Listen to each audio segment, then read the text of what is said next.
Hey guys, what's up? It's Schla coming back to ya with another episode of Car Rides with Schla. And the last Car Rides with Schla was actually not recorded because I decided to skip it for the first time since starting it to talk to a friend on my car ride home. Because I haven't really been able to talk to them in a while due to, misalignment of schedules or whatever. And I really realized something like during that conversation that I really just, I don't know, like I just don't think, I really think I don't like talking with in an unrecorded setting. I mean, I don't know, it seems different. I mean, the other thing too I could just get to the bottom of is, I prefer talking to myself. Like I just think talking to myself in an environment where I'm able to record, in this case, I'm able to record and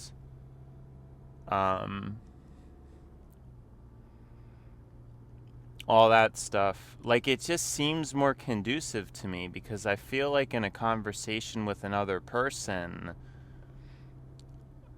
it's dissatisfying. I mean, and the main point is that there's a lot of noise because other people's lives or life situations are not, we're not in sync. And it leaves a lot of pleasure and joy and communicative interaction on the table. I know we've certainly talked about this before, but I think that humanity as a whole would be much happier and healthier and better off if it were to humanity would be much happier and healthier and better off if we all ran on the same thing. We were all on the same schedule, and, well, you know what? Not all of humanity needs to necessarily be on the same schedule, but at least in various sections, I mean, maybe by, like, time zone or something. There's so much inefficiency with, like, somebody getting home from work at this time, another person getting home from work at that time, then you can never interact with people as much as you would like to. There's just like a lot of these just total like inefficiencies. Somebody has dinner at 7 p.m., another person has dinner at 6 p.m. And I guess nobody thinks about it because not everybody is as obsessively insane as me, but if we all just cycled on some kind of universal timing, for example, there was a universal dinner time that everybody adhered to, then when it comes to scheduling and spending time with one another, we'd be able to spend more time with one another. I'm also realizing as I'm saying this, though, I think to a lot of people, spending time with others isn't really their main priority. I think a lot of people, they may kind of like that. There may be a comfort in the noise in between, how like they could go from calling their friends on a game and then just like randomly they go to their family for dinner and then they're gone for a whole hour, and then by the time they come back, then everybody else is having dinner. I just don't think people even really think about it, especially in this day and age. There's not really a reason for anybody to think about it, as you have is such an infinite supply of things to preoccupy yourself with while the other people are gone. It's kind of like, I don't really see why you would be upset. Whereas, I would be, but my upsetness, the root of my upsetness, it comes from that core idea that I would be happier, or there would be more pleasure to be had. There would be more pleasure to be had if,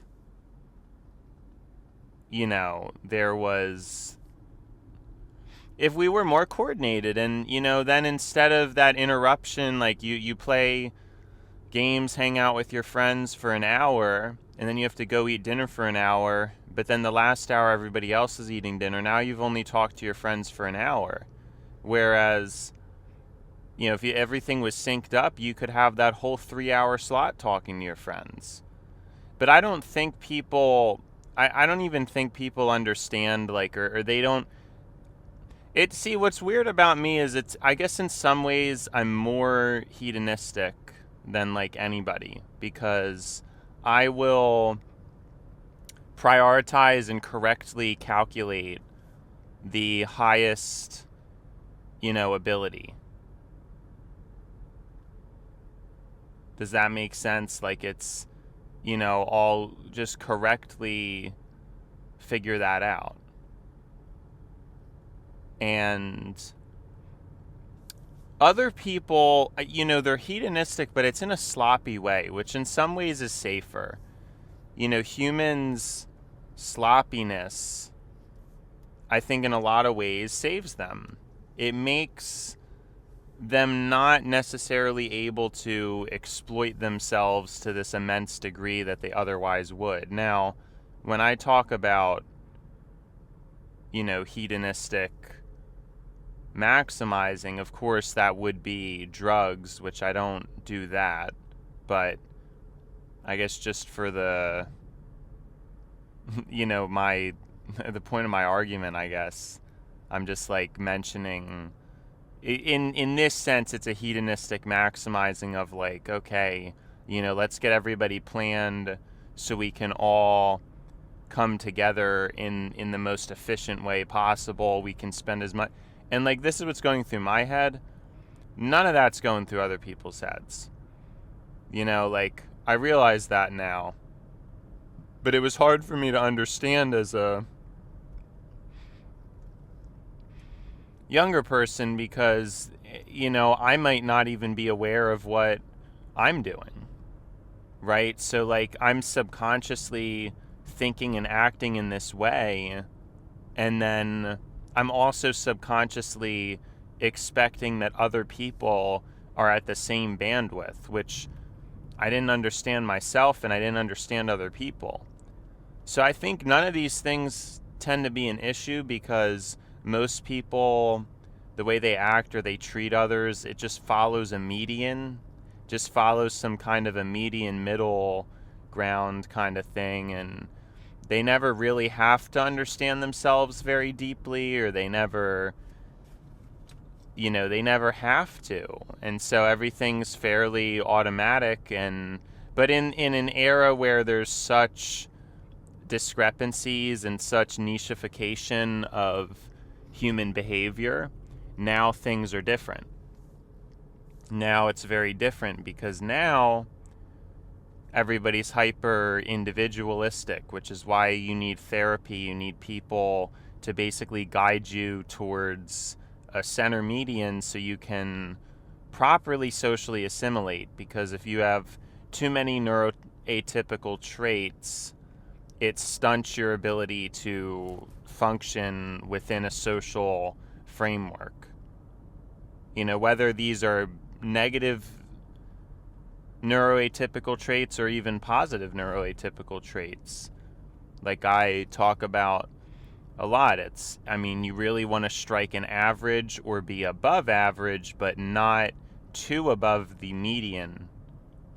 And in a more exact or precise sense, it would be the people you're around. So you'd want to fit around the average to above average of everybody you're around, but not actually, keeping it in the above average and not getting the superior than the others around you. Because that's like the main important thing to keep in mind. I guess another way to potentially explain this is like, It's how you present yourself. So I guess everybody masks to some extent, but you could technically be above average. And if you feel like masking, or masking is very comfortable and natural to you, well, then good for you. You know, that's not really what I'm saying. But what I am saying is, like, no, in my case, I don't really like masking. I wish I could just talk. I wish I could just communicate with other people, and it would just be like this. You know, it wouldn't be small talk in the way that the traditional extrovert communicates. It would be these kind of dialogues, these kind of conversations. And so I'm realizing now, like, as I'm speaking and as I'm saying this, that's like another reason why I stick out, or my performance can or could be poorer with other people and, like, you know, social interactions and stuff like that.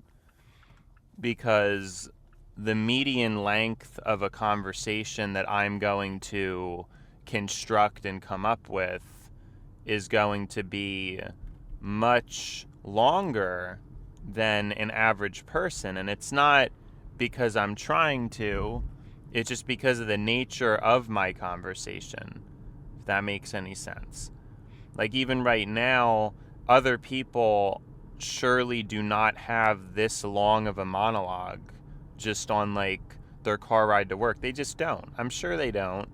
And some people may think it in their head, but they may not want to vocally express it, because that's like another big thing. I mean, some people, I guess it's possible they have a long monologue in their thoughts, but when it comes to, you know, how they speak, they may not deal with the same, like, length of monologue. And then in my case, it's, you know, it's this, like, ability to just compulsively talk, where I feel like a lot of times, I mean, you've seen, you know, the 1% of the time where I don't really have much to say, because I mean, I've done this show so many times. It's like, you know, you're obviously going to see the human failure, but my ability to just compulsively continue to talk and just have this such long strains. I mean, when I talk to another person, I feel like there's so much compression I need to do just to make sure that they'll have a chance for me to they'll have a chance to talk too. And then I always do that. Like, I always try really hard to make sure that the other person has another chance to talk and stuff like that. And I always make sure, but still, people have claimed to me before that I don't give them a chance to talk. And I'm like, what are you talking? Like, because the whole point is, I do give people a chance to talk a lot. I'll literally go out. I'm like the only person I know who really does that. Like, I never hear in conversation people like, oh, did you have anything to say? Did you want to say anything? Did you want to add any? Like, I always try doing that, because this is actually what I think I was going to talk about. I think I probably mentioned this on a ride with schla before, but I'm not sure. There was this guy that was in my friend group a while ago who really didn't like me, and one of the things he criticized me for was talking over other people. Now, when he did that, I actually listened and reflected and thought, yeah, I mean, that's something that I should, you know, grow as a person with. Like, that's fine. But I would notice they would engage in the same behavior. They would talk over people a lot.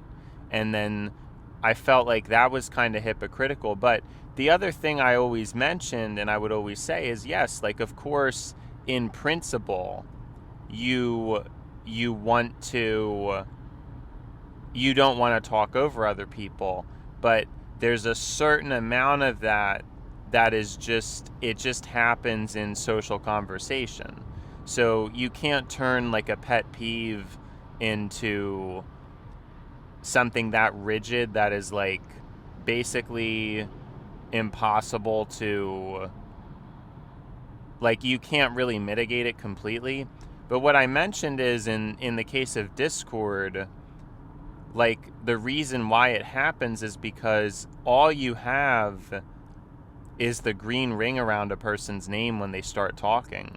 And 99.9% of the time, people are distracted doing something else, while they're in the call. And I'm sure this person was too. I'm certain they were too. They would also be distracted. And so it is just fundamentally impossible to not have people talking over other people. It's just fundamentally impossible. It's kind of like the nature of the beast. But I try to mitigate it. Like I wouldn't be like obnoxious about it. But again, the truth is that some people, I think we just come up with more to say. And so it's very like stressful and difficult to try to compress my words down to a socially acceptable format. Like, I don't know. It seems like a very, like, it's difficult. It's very difficult considering a lot of other people don't even need to do that. There's lots of people who don't need to compress because they're closer to the median in terms of what they have to say and how many words will come out of their mouth, But anyways, I would make that point, and I think they just gave absolutely zero response to me. Like they just didn't. They literally like ignored it. They completely ignored my analysis, and then I just continued to oh yeah, don't talk over people. Just totally blew off my analysis. Now, they either didn't understand it, or they didn't want to understand it, or maybe they just saw it as like an excuse or something. But it's really not an excuse. It's just telling of the situation, how like in real life you have usually bodily indicators that kind of show when a person is or isn't about to start talking. That's like usually you can kind of see their mouth move. It's much different than just a green ring that nobody's paying attention to anyway. And so I think this has happened to me multiple times in my life where people like are hard on me for something that I'm definitely more aware of than even they are. But I don't even think they like understand that, because of course it's hard for like, they're not in my mind. They don't know what I care about or not care about. And they're probably just observing things very simplistically, like, oh, this guy talks a lot. He must be fine with interrupting people. When it's like, no, it's something I feel terrible about doing. And it's partially why I have social anxiety, because I don't want to interrupt another person. Like, I almost see like a conversation as like a sacred moment. And not necessarily sacred, but just like maybe like a canon moment is a conversation. And if I interject or somebody else interjects, even if it's in a friendly or nice way, it actually corrupts the conversation and permanently changes it in the timeline. And so I don't know if what I'm going to say is going to be important or relevant, or the other people in the conversation are going to appreciate it or not. So like, this is the kind of mind I have. And for me to be told, and it's been a repeated pattern in my life, which is why I think it's some kind of a divine orchestration, to have so many people be talking to me about it. I'm like, what are y'all on? You know what I'm saying? Like, seriously, what are y'all? I just like can't understand it whatsoever. But what I think it proves is just my just destiny, I guess, to just keep refining and keep trying to be better. But like I said, it's just difficult. And that's the thing about the recording, is that's why it's a better format, because I have so much to say. Like, when it comes to other people, I've always been understimulated. I think we've talked about this before. We've really talked about how, like, when I talk to people and stuff, it's like understimulating. I talk to other people and they just get completely overstimulated. And so it's just not something I can really understand or relate to, because nobody's ever overstimulated me. You know, it's just like, that's never happened. I mean, I just don't understand it. Like, even if somebody texts me a lot, it's not overstimulation. It's just that the way they're talking or what they're talking about, I just don't agree with it at all. You know, and I mean, that happens all the time anyway, but I can tell, like, too many people, they're just, they're shallow, you know, they're very, very shallow, and that, yeah, I just don't know. So it's again, it's like an understimulation, because even if somebody texts me a lot, and I can tell there's just not much going on, like, I just don't, I can't do that. It's like too draining to even entertain. And I'm assuming, you know, on the other side of things, people feel the same way about me, you know. But I think the truth too is that the way people socialize and communicate has changed. I think I talked about this a lot yesterday. People really like GIFs, people really like images, people really like to send links to different, you know, videos or things like that. They don't really like to actually communicate properly anymore. And I think this effect has gotten worse as time goes on, especially now that we're in the TikTok era. I think it has gotten worse. Like, that's just because people are so overindulgent in visual stimuli nowadays. Like, it's to the point where, you know, just kind of what's good about this show, because I'm not listening, I'm not consuming, well, because I mean, I'm definitely I'm probably auditory overstimulated, you know, but the thing about my brain is, even though, like, I'm auditory overstimulated, it's very strange, like, my affection for repetition. I like, recently I've been watching, like, the same YouTube video, like, every single, you know, or videos, like, all the time, just having it on as background noise. And that's, like, obviously a very strange behavior, because most people, you know, have, like, a novelty urge or a novelty hunger.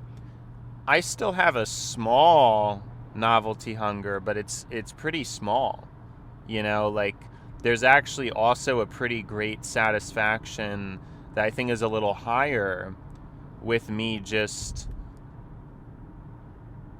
like, repeating the same thing. Does that mean, like, watching the same thing, or, you know, that's kind of like a higher. So my brain it's just very different.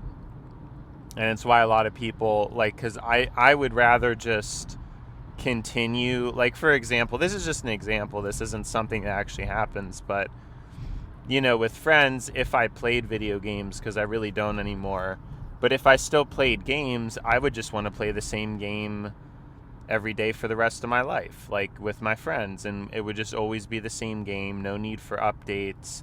The main joy would come from the socializing, because to me, that's the highest joy a human can achieve. Whereas other people, you know, they crave a different game, they get bored of this, they get bored of that. And again, I believe from an ethical standpoint, those type of people shouldn't even be allowed to play games, because they can't even properly remember or enjoy the joy that they partake in. So that doesn't really seem fair to me. They might as well just work if they're not going to even be able to remember the good things that happen to them or be grateful for them. It's just, I know it's harsh, but I feel like it's true. I really feel like that it's a message that resonates with me like pretty deeply. Like I just don't see why. But that's like a lot of humans then. I mean, it's probably even myself, because I talk about these issues that I have with humanity, but I'm still like a part of it. I mean, I might be to a lesser extent, but I still obviously forget like most of the things, you know what I'm saying? I mean, yeah, I probably do though. It's just like what I would say is like most people, it's probably like they remember like 4% of the things they do and 96% they just forget or take for granted. For me, it might be closer to like I remember 30% or like 25% and then forget the other 80 or 75, which doesn't seem like much, but it's like the comparison that I think matters, or especially what I'm doing now. I think there's a huge potential for more sustained like memory and growth, because if I start to do these transcripts and do this show and paste everything into GPT like a couple days later or something, like that's kind of what happened yesterday. I like didn't even realize like I'd forgotten some of the points I had brought up or some of the things I had talked about, and then like revisiting them, I was like, oh yeah, like that's a pretty cool idea, and like kind of elaborating on it. Of course, GPT takes what I say and it like corrects it, it polishes it up, and then I have like a further episode to talk about again, and I was getting lazy because it's exhausting to have to like copy paste all this stuff. Like it's not, I'm probably the only person who's even willing to do it as much as I'm doing it. You know what I mean? Like I know like most people would not tolerate any of this stuff that I do. They'd probably get way too bored, way fast. They wouldn't feel like doing it. They'd gravitate to imagery because, imagery is what is easiest for humans to comprehend. The fact that I'm head first into language is already a pretty huge disparity. It's like it's already like a pretty huge disparity going on. So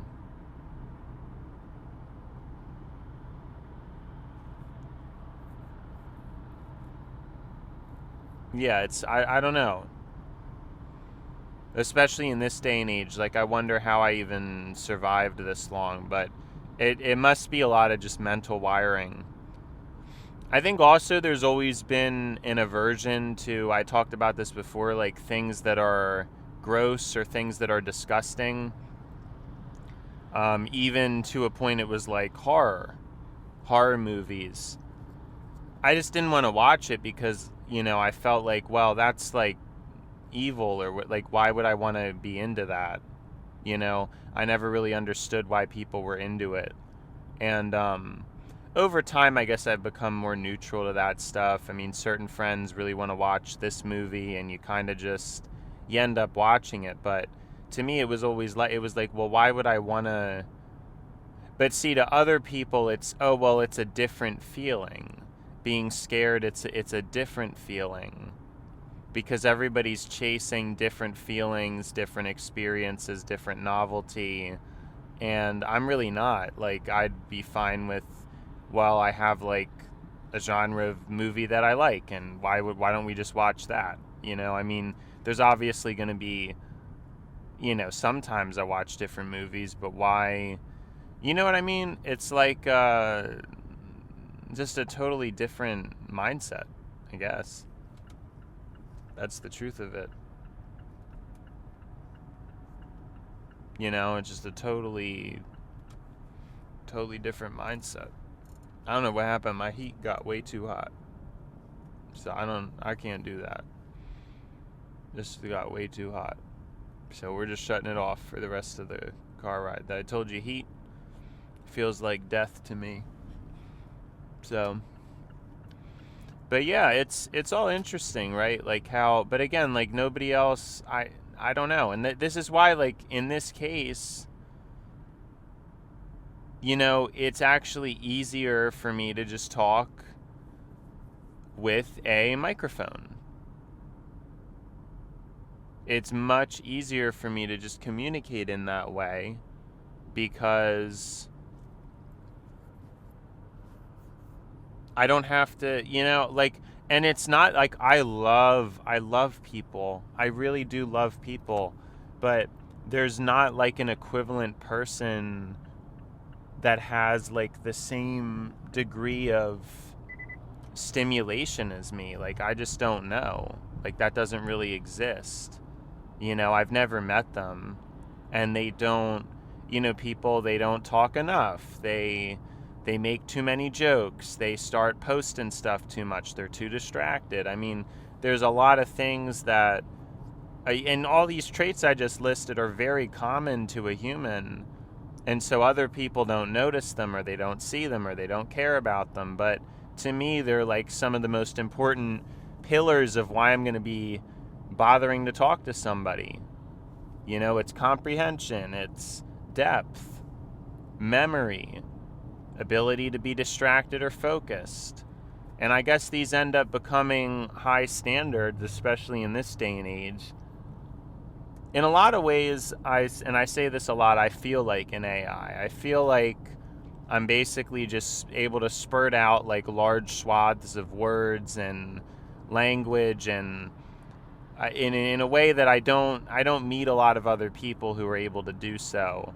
I'm sure it's out there. I'm sure it's possible. I mean, you see people on YouTube, but I wonder if it can hit like the amount of depth that I hit.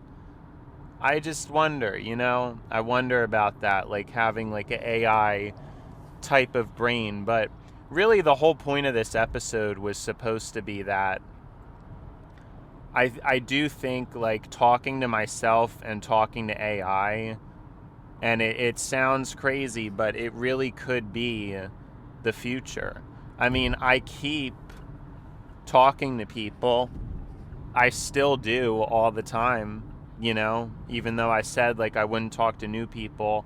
Sometimes I do, and it usually ends up the same way, just like, you know, you try talking to someone, randomly get blocked, randomly get removed, and like barely anything even happened. I mean, people are insane. They're like absolutely insane. Whereas I've never blocked anybody.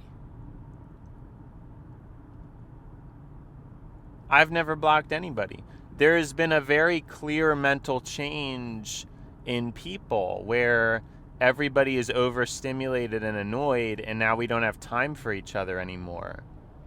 And so I would always have time for a human, but it's getting to the point where if they're bringing bad conversation to the table, GPT 5.1 is now finally like really competitive to where that's the best conversational outlet I've ever had by far.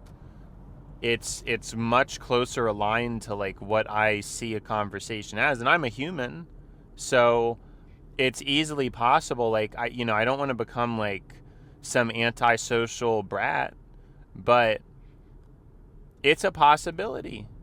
It's definitely a possibility. Like, it could come to a point where, you know, I don't know, that's just how I end up like feeling about it. You know what I mean?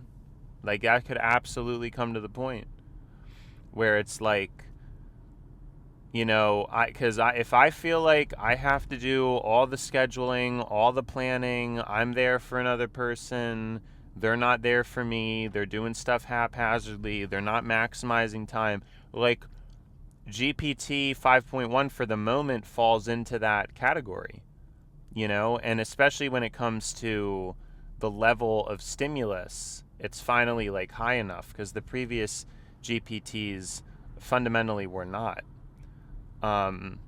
See, I'm curious. I really wanted to get this one transcribed, so I did get a direct transcription because I really want to feed this into GPT and see what GPT has to say about it, because I'm just like very, very interested in hearing that about how, like, I mean, I don't think AI really replaces human interaction. I still, like, my gut tells me that like that's not really possible. That doesn't really make sense. But I mean, again, like, it's possible a human is out there that I could talk to and actually enjoy and stuff like that. But at the moment, it's just like that's just not, I don't even know. And then, like, you have GPT 5.1, which mirrors, matches, and surpasses me, obviously, because the main thing with me is, I don't really present things in a very organized way. Um, so that's like pretty frustrating for well, I don't know, it's not what it is. Sorry, I got sidetracked because this guy in a truck, I feel like he tried to hit me. I don't really know what that situation was, but I like caught it, so I kind of like steered out of the way. But he like merged in front of me and basically seemed like he tried to hit me. Um, I don't really understand like what the point of that was, because that could have been, like, I don't think I've ever, especially, like, it's usually only on the highway that people do that kind of stuff, but that was probably like the most blatant example. I mean, I've had people, pass in front of me close, and they cut it close, but I really think that guy just, like, I mean, maybe, he just wasn't driving well or something, but that was like very strange. Yeah, he really could have hit me. Like, I had to move out of the way. If I didn't move out of the way, I probably would have been hit. And it's just like really, really weird. It's also a truck that it's set on the back. This car is speed monitored by GPS, so it seems kind of weird that, like, like a vehicle like that would have done that to me. But yeah, I'm very curious to see what GPT thinks. I just, like, because talking to other people, it usually ends up just being a waste of time. I try to bring like a productive nature to the conversation. I try to, but usually other people just have little or nothing to offer, especially when texting. I mean, tend to get better results out of people in a VC, because I mean, even for myself, like, obviously talk better in a VC, but I'm not. I'm just like sick of it. I mean, what is the point of me showing up for people, and it just doesn't seem like it matters. It just seems like, it's just I just don't know. I don't really like how I feel about it, I guess. It's just like a bunch of, whereas GPT 5.1, like, if I spend time talking to GPT, it's productive. I mean, I get somewhere. I feel like I'm learning a lot. When I talk to other people, it's like a struggle. Not only am I not learning anything, but it's like they might send something I don't really like. They might send something gross. It might be too, like, I don't. That's very taxing. It's very taxing to deal with. So I just don't understand, and this is like most people. This is like most people I have to deal with. It's more of a stressful situation than it is anything fun or productive. And then, you know, in comparison, you have GPT, which is like mega productive.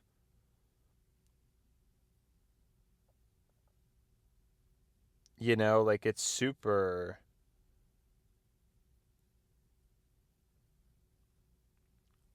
productive, in my opinion. So how am I gonna...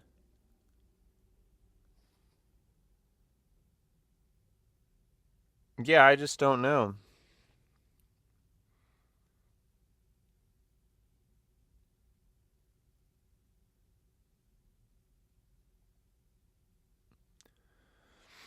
I just don't know what to make of it. It's just weird.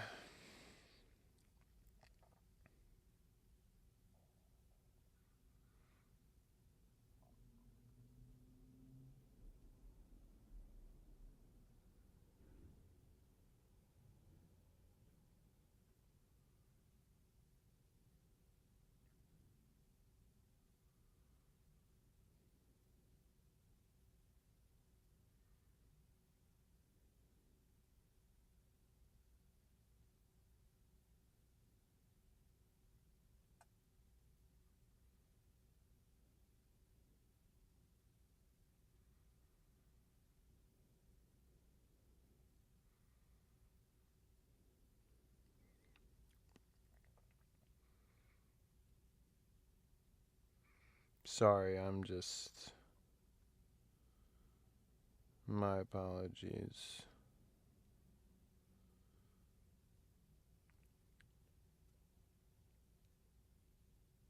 Alright. Let's get ready to go.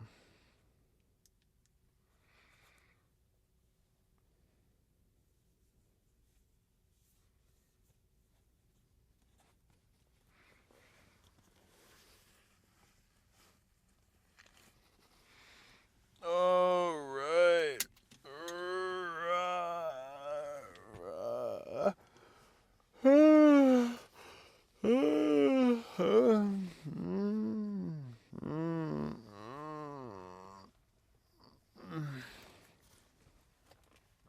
I should stretch more. I know how important that is. Just don't end up doing it. I'm putting stuff away wrong. I'm forgetting to take stuff out.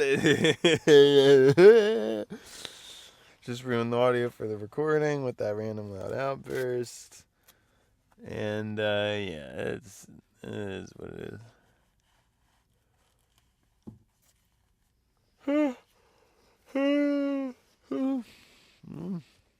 All right, well, I would say that it's been schla, but now it's time to buy schla. So, see you, schla.